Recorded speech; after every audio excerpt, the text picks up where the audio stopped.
My name is Nabbosa Cleofasi. This is my sign name. I have a baby and this is my husband. Early morning at 5 a.m., Baluku had a bath, tea, and set off for work. It was a normal day as I chat with my friends. Then I realized it was getting late, past 6 p.m., and Baluku is still at work. I got worried and asked my neighbors what could have happened to my husband. I was so frightened. I sat here on the floor, couldn't go inside until he returned. I was extremely worried. Then I went to my neighbors to watch TV. We, the deaf, were working. We hadn't heard anything. We were unaware what was going on and continued to work. There were stories about Corona, that an announcement would be made tomorrow, but I didn't know about this. At 6 p.m., we finished work. We had a chat and relaxed, to later go home at leisure. At 7 p.m., I found a roadblock. Streets were totally empty. But two people were walking towards me and tried to warn me of policemen ahead. I didn't understand and told them I'm deaf. I ignored them. Suddenly, to my horror, police in blue uniform pounced on me and violently beat me up. I fell down, started running.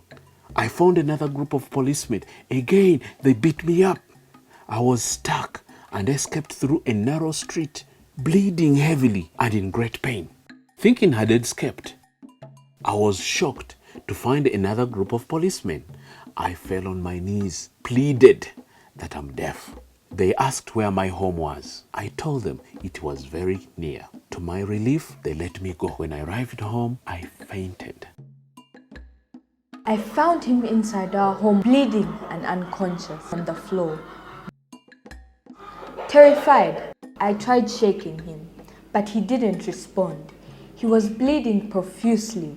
I started crying and quickly ran to his father, knocked on the door, crying, and told him, "My husband has been beaten up." He quickly came. I sat worried and terrified.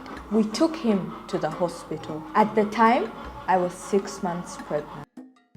Later, I felt stronger.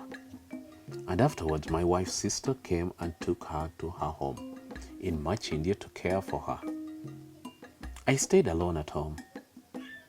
I contacted my employer, Dirisa, and returned to work.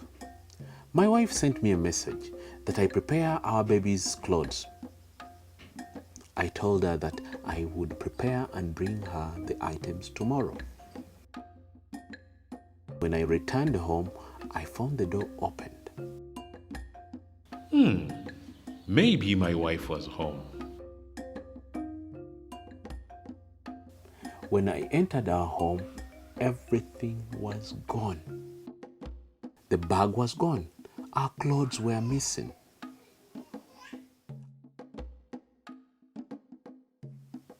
I was deeply saddened that my baby's clothes were stolen. Then the landlord asked for his rent. He kept asking.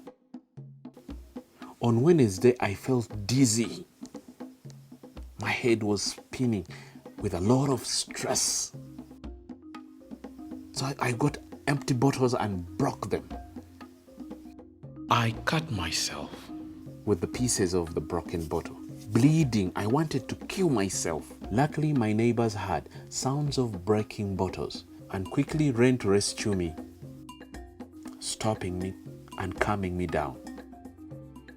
Problems were immense, situation after situation, all caused by coronavirus. DeafLink Uganda, DLU, provided me with food supplies. They called me to the office the following day. They gave me a donation of 800,000 towards support of our expected baby.